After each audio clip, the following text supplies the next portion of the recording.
ప్రస్తుతం చూస్తూ ఉన్నాము ఇక్కడ అధికారులు వస్తున్నారు, ఇక్కడ స్థానికులు సైతం ఆగ్రహం వ్యక్తం చేస్తున్నారు.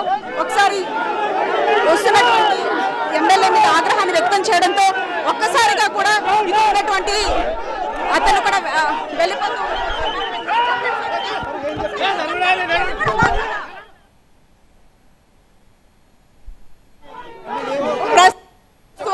ఎమ్మెల్యే వచ్చిన తర్వాత ఇక్కడ ఉన్నటువంటి స్థానికులు సైతం ఆగ్రహాన్ని వ్యక్తం చేయడంతో ఆయన తిరిగి వెళ్ళిపోయినటువంటి పరిస్థితి ఒకసారి చూడొచ్చు. 3 సార్లు గెలిచిండు మా ఎమ్మెల్యే గారు, ఈ ఒక్క రోడ్డు తేలేకపోయాడు. ఏమన్నా కేసు వేసింది అని చెప్తున్నారు. కాకపోతే ఈ రాష్ట్రంలో ఎక్కడ లేని చెట్లు ఓన్లీ ఈ బీజాపూర్ హైవేకి మాత్రమే ఈ చెట్లు ఉన్నాయా?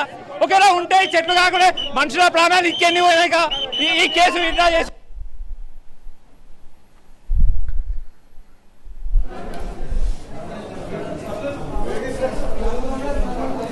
అది స్థానికుల ఆగ్రహం మనం చూస్తున్నాం. అక్కడ ఘటనా స్థలికి ఎమ్మెల్యే కాళ యాదయ్య వచ్చారు జస్ట్ కొన్ని సెకండ్స్ బ్యాక్. అయితే ఆయనని అక్కడ నిరసన ఎదుర్కోవాల్సి వచ్చింది, ఎందుకంటే స్థానికుల ఆగ్రహంతో ఉన్నారు.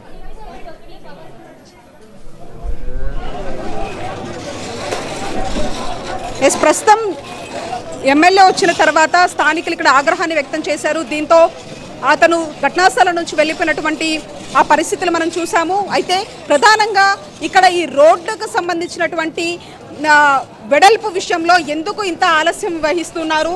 ఇలాంటి రోడ్డు వెడల్పు చేసినట్లయితే ఇటువంటి ప్రమాదాలు జరగవు కదా అనేది ప్రాథమికంగా వాళ్ళు ఇక్కడ ఉన్నటువంటి స్థానికులు ఆగ్రహాన్ని వ్యక్తం చేస్తూ ఉన్నారు. ప్రస్తుతం మనం చూస్తూ ఉన్నాము.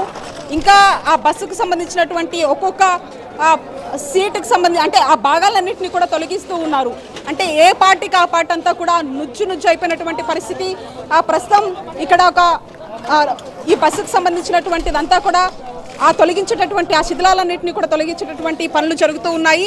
మరొక వైపు ఈ యొక్క రోడ్డుకు సంబంధించినటువంటి అంశం మీద గతంలో కూడా చాలాసార్లు ఇక్కడ ఉన్నటువంటి స్థానికులు ఆగ్రహాన్ని వ్యక్తం చేశారు. అందులో భాగంగానే ఇప్పుడు కూడా ఇంకా ఎన్ని రోజులు ఇంకా ఎంతమంది ప్రాణాలు కోల్పోవాలి అనేది ఇక్కడ స్థానికులు డిమాండ్ చేస్తున్నటువంటి పరిస్థితి ప్రస్తుతం మనం చూస్తూ ఉన్నాము. జరిగినటువంటి ప్రమాదం దగ్గర కూడా కొంత ట్రాఫిక్ జామ్ ఏర్పడుతున్నటువంటి క్రమంలో ఈ యొక్క స్థానికులు కూడా ఒక ఆగ్రహాన్ని వ్యక్తం చేస్తూ ఉన్నటువంటి పరిస్థితి. అంతేకాకుండా పూర్తి స్థాయిలో ఇక్కడ ఈ యొక్క రోడ్డునంతా కూడా ఖచ్చితంగా దీన్ని అంటే ఈ రోడ్డునంతా కూడా వెడల్పు చేయాలి, మళ్ళీ ఇటువంటి ప్రమాదాలు జరగకుండా చేయాలి అనేది ఇక్కడ ఉన్నటువంటి స్థానికులు చెప్తూ ఉన్నారు. మొత్తంగా ఈ ఘటనలో 11 మంది మహిళలు చనిపోయారు, 9 మంది పురుషులు ఉన్నారు.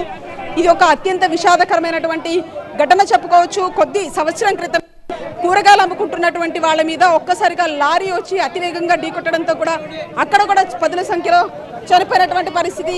ఇది కేవలం 1-2 రోజులతో నుండి వస్తున్నటువంటి సమస్య కాదు, కొన్ని సంవత్సరాల నుంచి మీరు ఎదుర్కొంటున్నటువంటి సమస్య. ఇంకా ఎంతమంది ప్రాణాలు కోల్పోవాలి, ఇంకా అధికారులు పట్టించుకోరా అనేది ఇక్కడ స్థానికులు ఆగ్రహాన్ని వ్యక్తం చేస్తూ ఉన్నారు. 1 కిలోమీటర్ దూరంలోనే ఆలూరు ప్రమాదం జరిగింది మేడం. ఇక్కడనే స్థానిక ఎమ్మెల్యే వీళ్ళందరూ మాట్లాడినప్పుడు మినిస్టర్ వాళ్ళు చెప్పిన వాగ్మూలం ప్రకారం ఏంది మేడం అంటే ఇది 5 ఏళ్ల కింద రోడ్ శాంక్షన్ అయింది మేడం. ఇది చెట్ల గురించి అని కేసు నడుస్తుంది అని తప్పుడు ప్రచారం మీడియా ముందు చెప్తున్నారు. ఇది కేసు కూడా ఎప్పుడో అయిపోయింది మేడం. ఇది ఇంకా పెంచట్లే అంటే రోడ్డు వెడల్పులు చేస్తలేరు.